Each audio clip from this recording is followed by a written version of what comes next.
Right, I'm going to share my screen.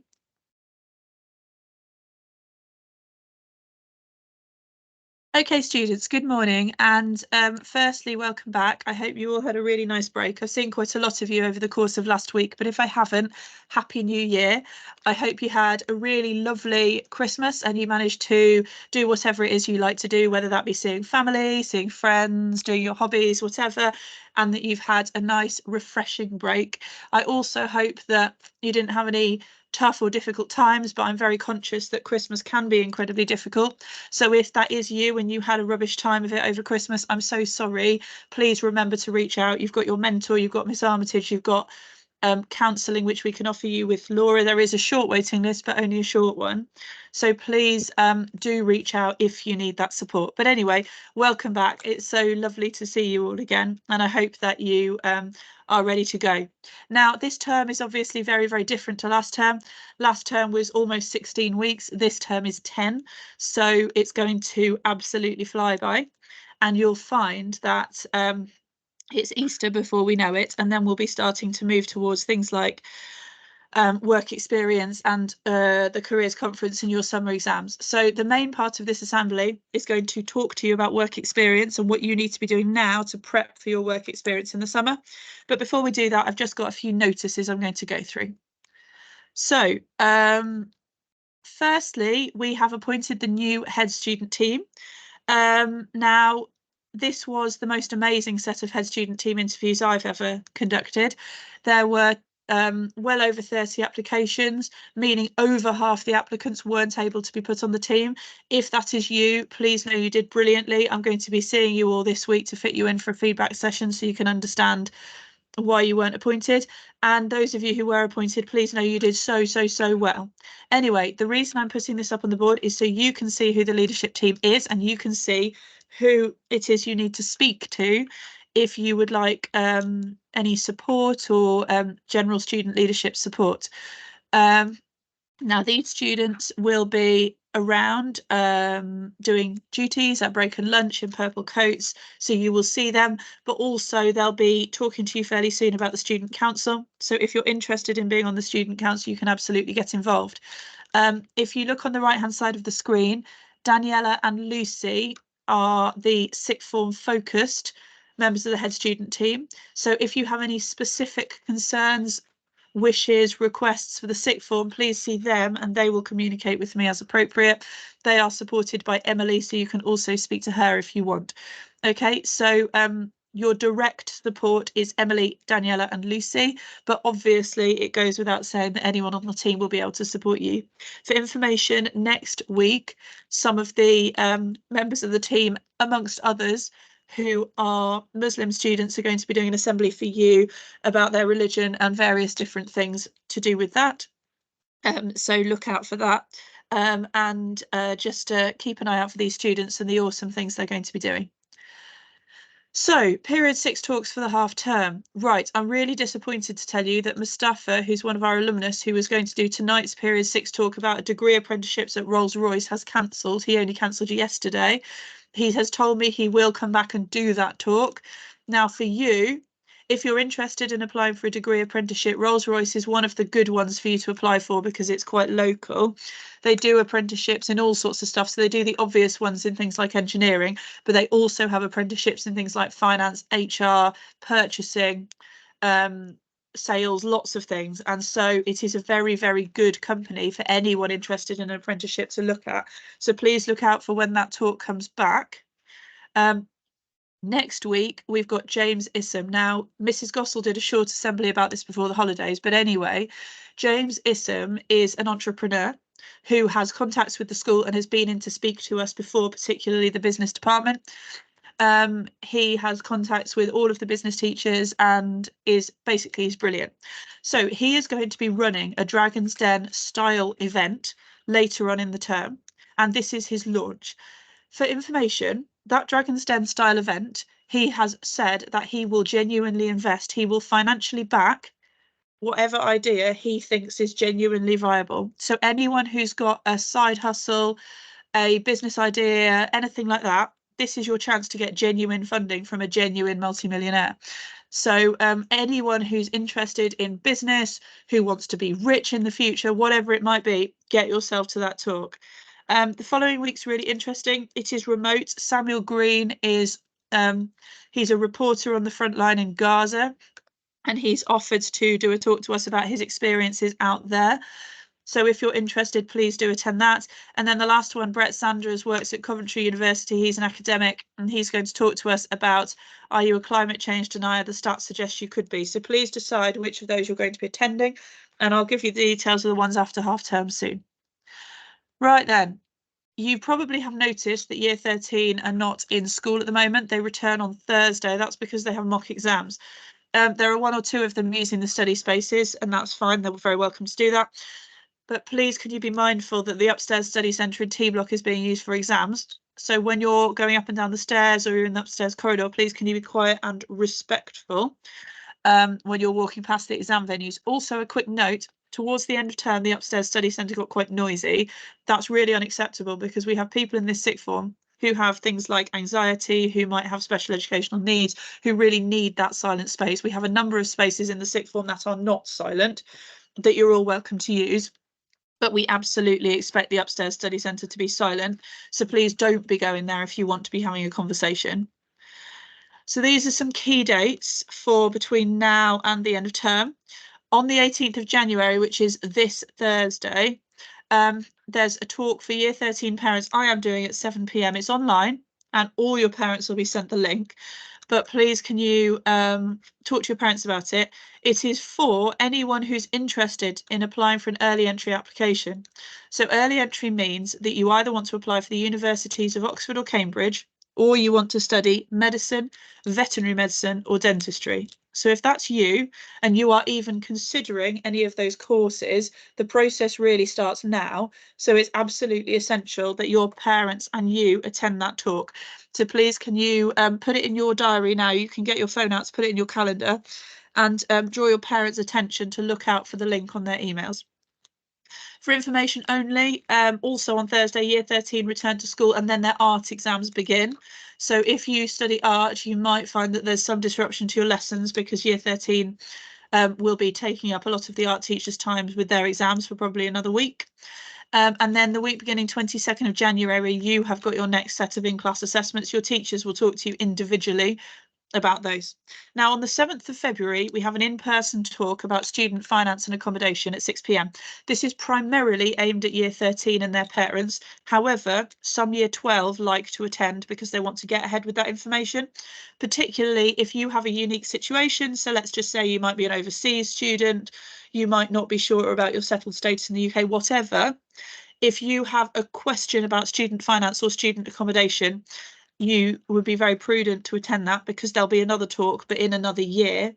Now, the student finance and accommodation stuff changes every year, so I can always help you to the best of my ability, but this talk is being led by an external speaker who has all the up-to-date knowledge. So I would recommend thinking about attending that if you've got questions. Then the week beginning the 26th of February, your next progress check will be sent home. 7th of March is your parents' evening, and on the 15th of March is the iftar. You should know about that because Adam from year 13 did an assembly about it before the holidays, but hopefully the students doing the assembly next week can talk a little bit more about it in case you've forgotten. But it is on parent pay, so you can pay for that now. Right then, so the second part of the assembly is about work shadowing. So in year 12, firstly, I recommend that you do as much work shadowing as you can. And I'm going to talk to you about why. So firstly, work experience and work shadowing is the thing that will make the biggest difference to your CV in the future, particularly if you want to apply for an apprenticeship or a work placement, but actually for anything. Now, there are lots of other things you can do to help improve your CV. You can read relevant texts, you can do super curricular activities that are relevant, you can attend relevant Period 6 talks, but work experience is the most important thing. Now, you must have heard, I'm sure you would have heard people talk about getting their first job, and the difficult thing is that people always want to give jobs to people with a prior experience, but for your first job, you don't have any prior experience, and you can't get experience without getting your first job. Now, that's one of those just really, really tricky things about this country and the way that the job market works. But if you want to mitigate that, the more work experience you have done between now and when you're applying for a job, whether that be at the end of next year or whether that be at the end of a university course or a college course or apprenticeship, then it will help you. So firstly, I recommend, and I've said this to you several times and I'm going to say it again, I recommend that as many of you as possible find yourself a long work experience placement where you take one of your study period afternoons a week and you go out to the same workplace every week. That'll be the most powerful thing you can do, because if you do that, then what you'll find is that you will get to know the same team, the same clients, the same staff, whatever it is, and actually you'll get so much more experience than you would in 1 week. We will authorise that as long as it's during your study time. I will authorise that, and there's already quite a few of you who do that, but I strongly recommend you get on with that either way. But the official work experience week is the week beginning the 3rd of June, and it is expected that all of you will do work experience that week. Now, this is a compulsory part of your education. That's not decreed by me, that's decreed by the government, but I think it is very beneficial and it is essential for your future. Now, please note, quite a lot of university courses, particularly those that are directly related to a job, so that could be medicine, it could be teaching, anything like that, quite a lot of university courses mandate a certain amount of work experience and won't accept you for a course without it. Some college courses are the same and some apprenticeships are the same. So actually, it's very important that you take this opportunity. Now, where to start? The first thing you need to do is you need to prepare yourself a CV and a covering letter. Now, we will talk in mentor period about how to do this over the next few weeks. So it's not going to be completely unsupported, but that's something you need to start thinking about now. Unlike year 10 work experience, where people expect you to be children, they will be expecting you to be pretty grown up. You're in the sixth form. Also, there's a lot of you. Your year group is pretty big. And a lot of places are quite competitive in terms of they'll give 1 placement from Finham, they won't give 3. And so you need to have the best CV and covering letter if you're interested. Now, please think about where you want to go. It's really important your work experience is relevant. If you want to do medicine, don't go for a work experience at the local primary school. If you want to do law, don't go and do work experience at a bakery. You get the idea. It needs to be relevant and you need to be able to explain why it's relevant in your CV. Now, the best way to get work experience is to be cheeky. It is unlikely the first place you contact will give you a placement. You need to write to or telephone loads of people. My advice to you is to send everywhere that you're interested in, like pick 10, 15 places, send all of them your CV and covering letter explaining what you want to do, and then a week later telephone them to see if they got your letter. Because actually the fact that you're persistent and the fact that you're showing you obviously have a passion to work with them is most likely to get them to respond to you, because actually being annoying enough that people can't just delete you and forget about you is the best way to do it. Every year I have people saying, oh, I've spoken to one pharmacy and they won't have me. Not good enough. You need to speak to loads. I've sent 1 email and no one replied to me. Not good enough. Get on the phone. You need to be really persistent. This is what life will be like when you're applying for jobs. And so you need to get the practice in now. Also, please look at the Careers Google Classroom. I'm going to stop talking for a minute now. If anyone is not on the Careers Google Classroom, please take a photo of this slide and add yourself. I'm going to give you about 1 minute for everyone to do that. Off you go.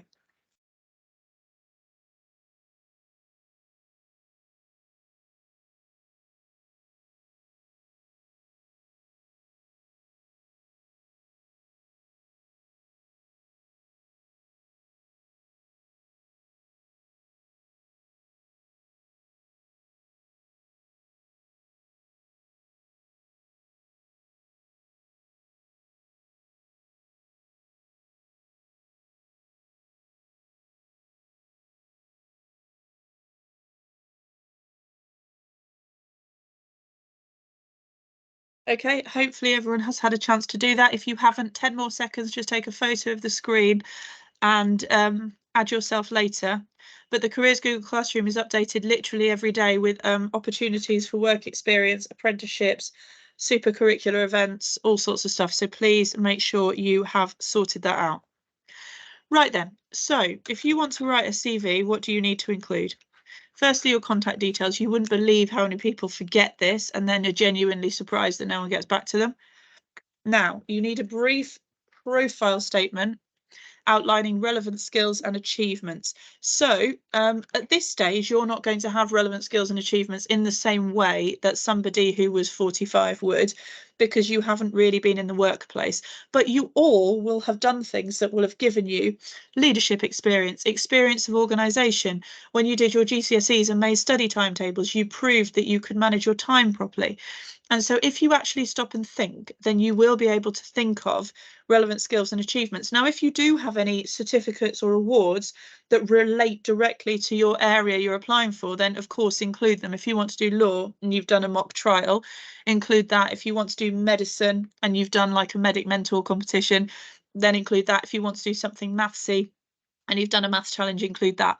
But most of you will have to dig a bit deeper to think of something relevant. Now, it probably isn't relevant in itself, for example, that you've got a swimming award if you want to apply for a teaching qualification. But what is relevant is that you've been persistent, you have showed dedication, you've probably shown integrity, you've probably shown perseverance.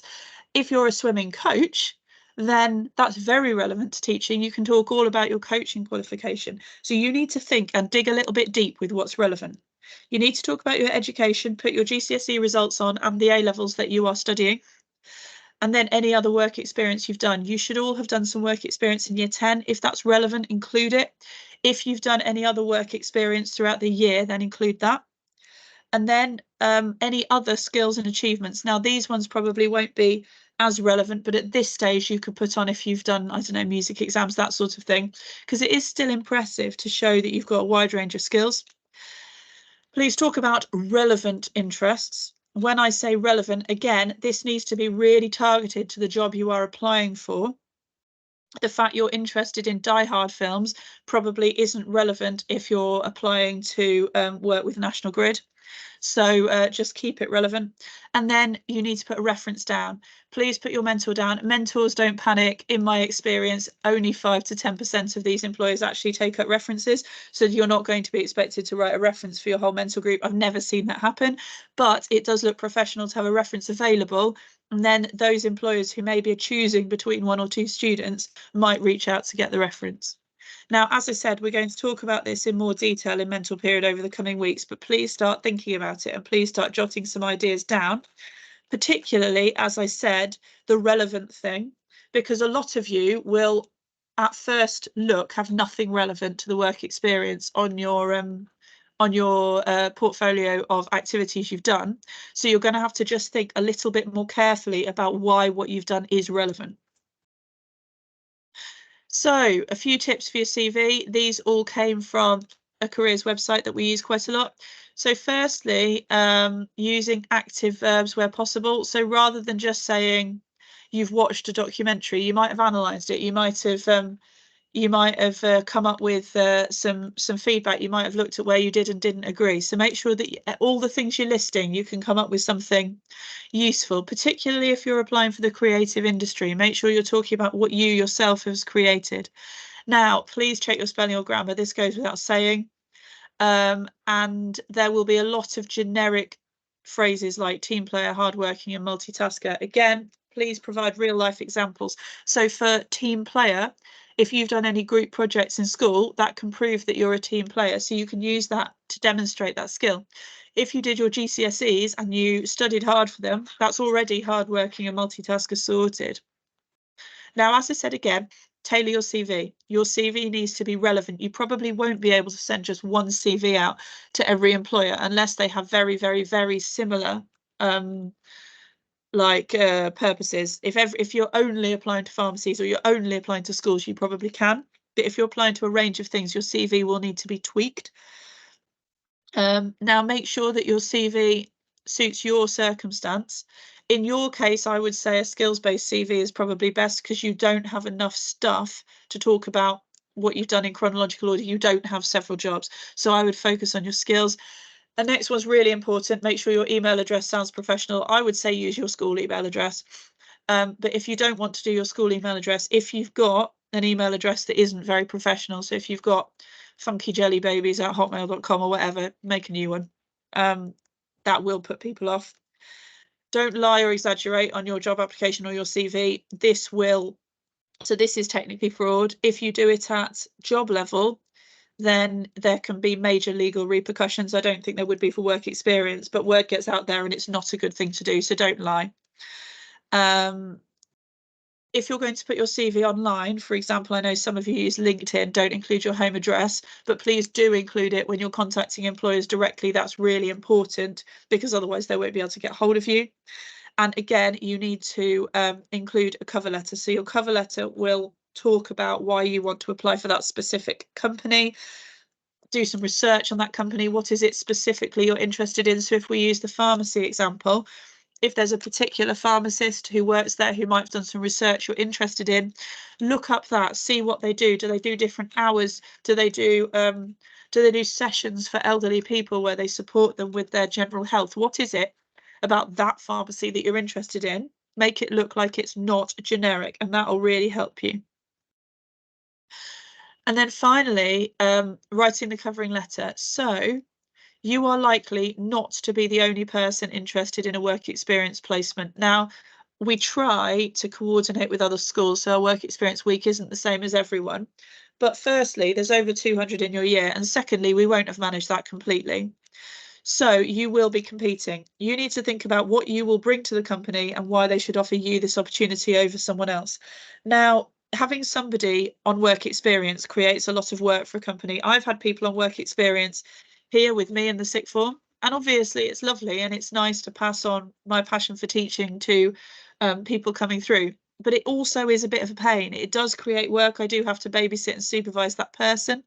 What would you give back? If it's a company, an art company, could you suggest that you're prepared to create something for them? Whatever it is, what will you give back? Why should they have you? Are you going to stand there with your arms folded all week, not follow the dress code and be late? Because if you are, they're not going to be having you.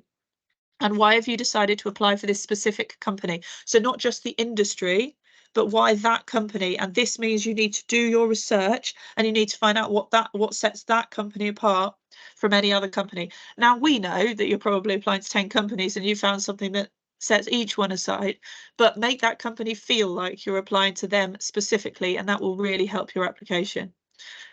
So final tips, even though work experience isn't until June, you need to think about it now.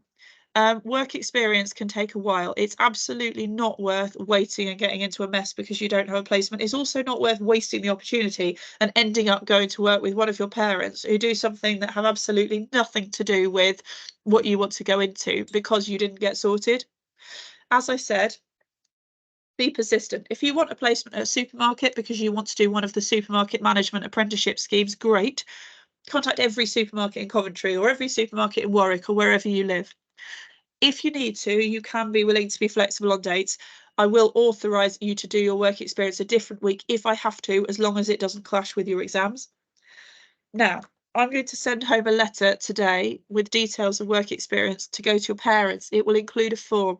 It is imperative that you fill out the correct form because if you don't, you cannot go on the placement. You are not insured. We do not know you're safe. So those forms need to be returned to Mrs. Wright. The sooner you do that, the better. As I said, if you go without a form, we will have to phone you and we will have to come and get you and stop that placement. So please make sure that you're organised and you ask your parents or guardians to look out for that letter. Now, finally, I'm going to whip back to a couple of the notices just to reinforce them. Today's period 6 talk is cancelled because Mustafa emailed me yesterday saying there'd been a problem. He's coming back later in the year, but please keep next Monday's date in your diary for the James Issam talk. I want to see loads of you there because that's a once in a lifetime opportunity. Year 13 mocks are going on, so please be quiet and respectful when you're moving around the blocks, particularly upstairs, but also remember the toilets are directly underneath the study centre, so please no silly screaming like I had to stop last week, no making TikToks in the toilet, just be sensible please. And finally, this Thursday, if you want to apply early entry, so that is Cambridge, Oxford, medicine, dentistry or veterinary medicine, encourage your parents to attend the talk at 7 p.m. on Thursday. They need to look out for the email that comes out this week with a link, and keep the 7th of February at 6 p.m. free if you want to get ahead with information about student finance and accommodation. Right, that's about all from me. So I'm going to say goodbye. I hope you have a really nice day. And if you've got any questions about that, please let me know. Right, I'm going to stop recording.